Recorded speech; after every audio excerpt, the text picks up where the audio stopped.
Alright, so in this video we're checking out the SofaBaton U2, and it's a universal remote control with a huge library database of devices in the cloud, like 500,000 I believe is what they're saying. And for those of you, if you guys remember the old Logitech Harmony universal remotes, this one here is actually on its last legs. It's about 15 years old. I don't think Logitech makes these anymore, and you'll find these on eBay for selling for like $200 for some reason. I don't know why. They're very, I guess, fondly loved by people that had these, and I actually use this quite a bit.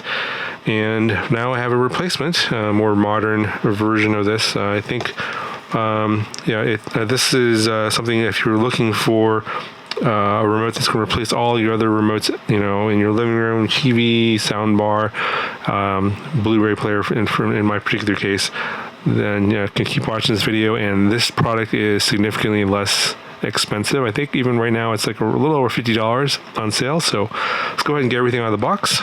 Alright, so not much in the box. You get the remote itself, and you get a couple of AA batteries, and you get this manual, and it's not a whole lot going on here. Everything is app driven on this one here, so I believe on the box here it does have a QR code for the Google Play Store and App Store on Apple iOS.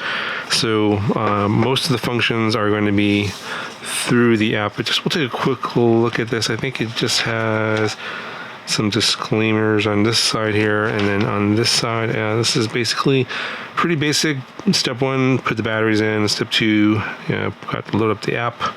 3, you're going to connect the remote with the app via Bluetooth, it looks like, and then you're going to start adding devices. So it looks like you have, I guess, mostly IR devices for this remote. It will also work with Wi-Fi devices and Bluetooth devices, I believe.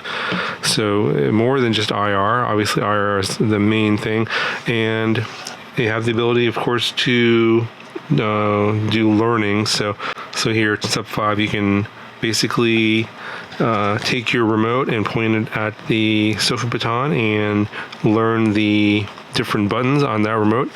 But you would only need to do this if you're using a device that is not in the database. So they have a large online database, like 500,000 models. I'm pretty sure all mine are going to be in there, so that's what we're going to be using.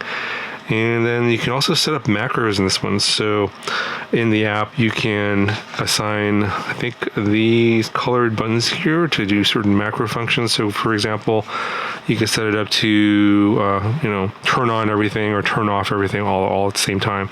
And it will obviously send the on signal, the power on signal from all of your remotes to all your devices at the same time with one button, which is kind of nice. But yeah, I think that's pretty much. Let's go ahead and get the batteries in here, turn it on, get the app working, and we'll see how this actually functions. All right, so I got the batteries in here, and looks like we've got a little bit of backlight on the remote, and we have a little OLED screen here, a little interface for the remote. It says connect to the SofaBaton app. I think that's where you're going to be doing all your configurations.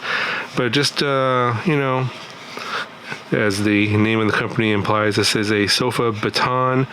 You're going to be using this on your sofa. Very nice materials, and the buttons feel pretty nice, and they have pretty good clicky tactile feedback. So for the money, I'm actually kind of surprised at how nice this feels in the hand. The plastic doesn't feel cheap. It has a pretty good weight to it. The batteries are down here. Of course, you can hold kind of like this. Got a scroll wheel here. And yeah, let's go ahead and get the app installed. All right, got the app installed. And you do have to sign up with like an email account or something like that. I just use my Google account to sign in. They have 2 series, the U series. I may be testing out the X series in a future video. If you have any questions about that one, let me know in the comments. But I think the U series is the more budget-friendly version.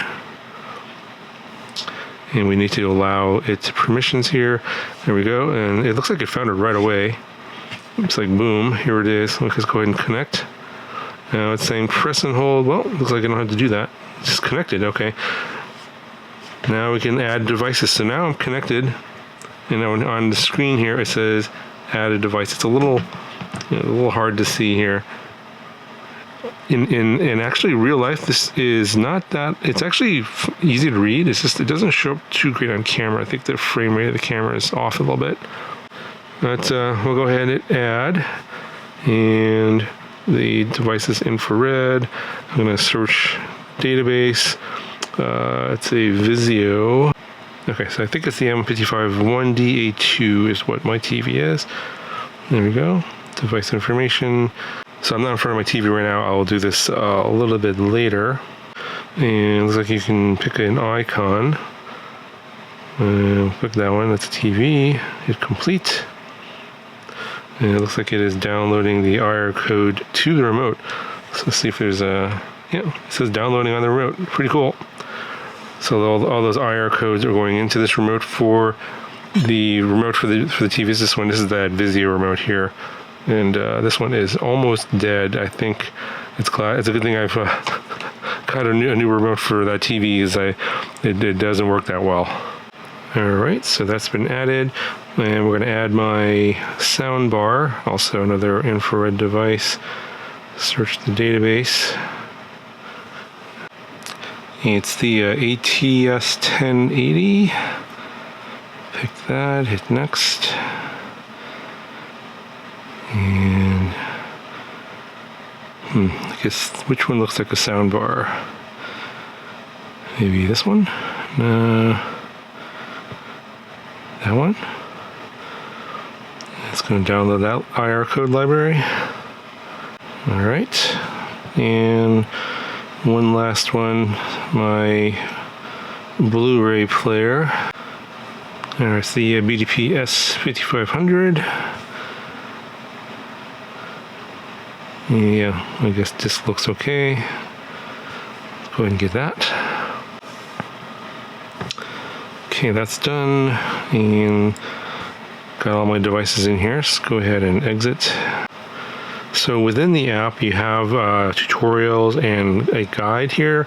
So if you want to, like for example, customize the keys on the remote, you can do that here. There's some instructions how to do that. And then over here is, I think at the end over here, you can explains how you can set up macros. So you got to do this within the app here. Go to that remote or that device, and then you can create a macro for a certain key if you'd like. So let's go back in here, and I'll go ahead and I'll set up a remote or a macro for this key.